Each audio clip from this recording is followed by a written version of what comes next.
तो जेन टेक्नोलॉजीज का Q2 FY26 का अर्निंग्स कॉल हुआ 27 अक्टूबर को। और आमतौर पर इन कॉल्स में एक सर्टेन लेवल की एक्साइटमेंट होती है, लेकिन इस बार माहौल थोड़ा अलग था।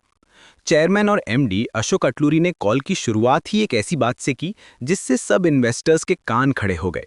उन्होंने माना कि Q2 के रिजल्ट्स और खास करके ऑर्डर बुक वैसे नहीं थे जैसी उम्मीद थी। अब सवाल ये उठता है कि ऐसा हुआ क्यों। अटलूरी ने एक्सप्लेन किया कि सरकार का पूरा फोकस ऑपरेशन सिंदूर के बाद इमरजेंसी प्रोक्योरमेंट पे चला गया। मतलब जो ज़रूरी सामान है वो फटाफट खरीदना है।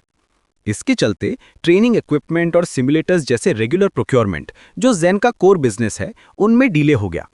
लेकिन उन्होंने एक बात साफ कर दी, ये ऑर्डर्स इफ का सवाल नहीं है, ये व्हेन का सवाल है। डिले हुआ है, कैंसिल नहीं। चलिए पहले नंबर्स पर एक नजर डाल लेते हैं। सीएफओ अफजल मलकानी ने बताया, स्टैंडअलोन बेसिस पर Q2 FY26 में रेवेन्यू था 124.65 करोड़।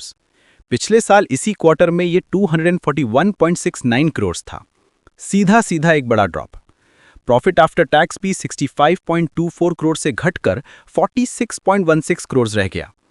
अगर कंसोलिडेटेड फिगर्स देखें जिसमें सब्सिडरीज भी इंक्लूडेड हैं, तो रेवेन्यू रहा 173.57 crore. It says a degrowth of 28% for consolidated revenue. The consolidated profit however was 59.40 crore, जो पिछले साल के 62.67 करोड़ के काफी करीब है। तो नंबर्स आगे पीछे हैं, लेकिन इस सबके बीच एक अहम बात है।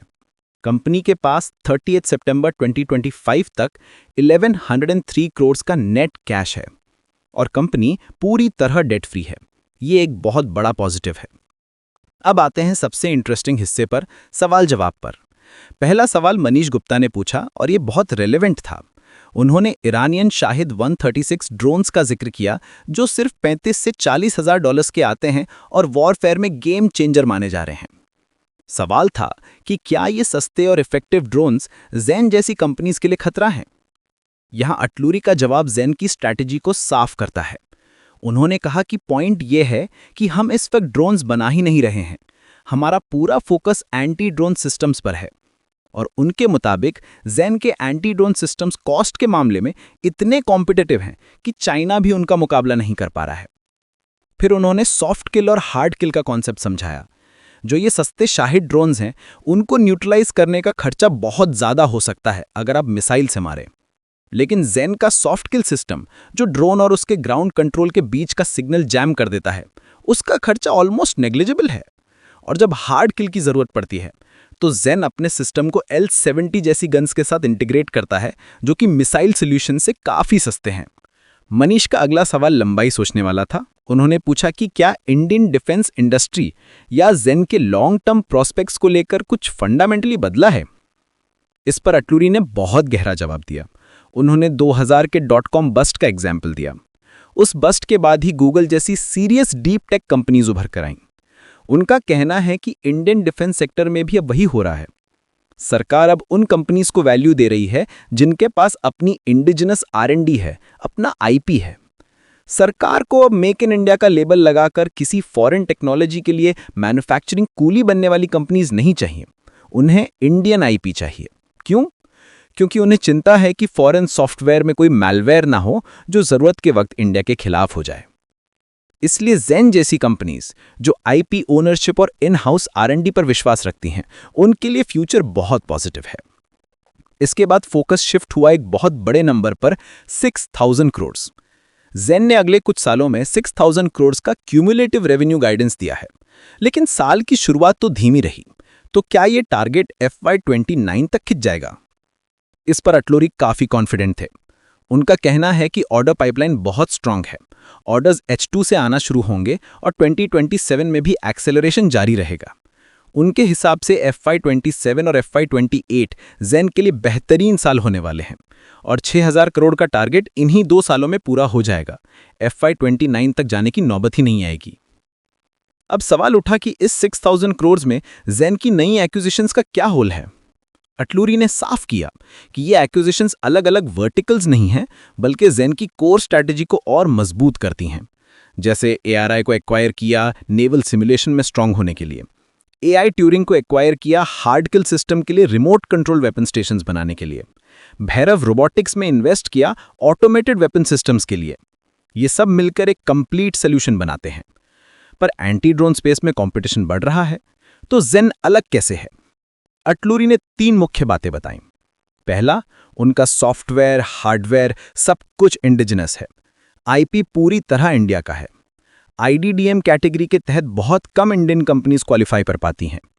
दूसरा, उनकी वाइड बैंड कवरेज। दुश्मन जरूरी नहीं कि कमर्शियल ड्रोन फ्रीक्वेंसीज यूज करें, वो किसी भी फ्रीक्वेंसी पर आ सकते हैं। ज़ेन के सिस्टम्स वाइड बैंड जैमिंग कर सकते हैं, जो 2023, 24, 25 में हुए ट्रायल्स में उन्हें अकेले क्वालिफाई करने में मदद की। और तीसरा, वो एक कंप्लीट इंटीग्रेटेड सोल्यूशन दे रहे हैं। सॉफ्ट किल, हार्ड किल सब एक ही ग्रुप से, कोई 5-6 चीज़ों का जुगाड़ नहीं। लेकिन फिर से वही सवाल कि अगर सब अच्छा है तो ऑर्डर क्यों नहीं आ रहे हैं? खास करके वो 650 करोड़ की सिमुलेटर ऑर्डर्स जिनका जिक्र पहले हुआ था। अटलूरी ने फिर से ऑपरेशन सिंदूर का जिक्र किया और कहा कि गवर्नमेंट की स्लोनेस का अंदाजा उन्हें नहीं था, लेकिन उन्हें पूरा विश्वास है कि ऑर्डर्स H2 में आ जाएंगे। और एंटी ड्रोन सिस्टम्स के टेंडर अभी फ्लोट हुए हैं, तो उनके रिजल्ट्स भी अगले कुछ महीनों में आने की उम्मीद है। एक दिलचस्प सवाल था एंटी ड्रोन मार्केट के फ्यूचर को लेकर। क्या ये मार्केट स्टैग्नेंट हो जाएगा? अटलूरी का मानना है कि अगले 4-5 साल तक ग्रोथ जारी रहेगी। सिमुलेटर्स का लाइफ साइकिल 10 साल का होता है, तो रिप्लेसमेंट की डिमांड बनी रहती है। एंटी ड्रोन में तो और भी डायनेमिक है। ये एक कैट एंड माउस गेम है। हम सॉफ्ट किल लाते हैं, दुश्मन ऑटोनोमस ड्रोन ले आता है। हम जीपीएस स्पूफिंग लाते हैं, वो एआई विजन बेस्ड ड्रोन ले आता है। मतलब हर 2-3 साल में सिस्टम को अपग्रेड करना पड़ेगा। ये मार्केट हमेशा चलता रहेगा। प्रोडक्ट मिक्स की बात हुई कि 6000 करोड़ में सिमुलेटर्स और एंटी ड्रोन का क्या रेशो होगा। पहले अंदाजा 40-60 का था, लेकिन अब लग रहा है कि ये 50-50 हो सकता है, क्योंकि ऑपरेशन सिंदूर के बाद एंटी ड्रोन सिस्टम्स की डिमांड बहुत तेजी से बढ़ गई है। मार्जिन्स को लेकर भी चिंता व्यक्त की गई कि कंपटीशन बढ़ने से क्या मार्जिन्स कम होंगे। अटलूरी का जवाब R&D पर आ खटेगा।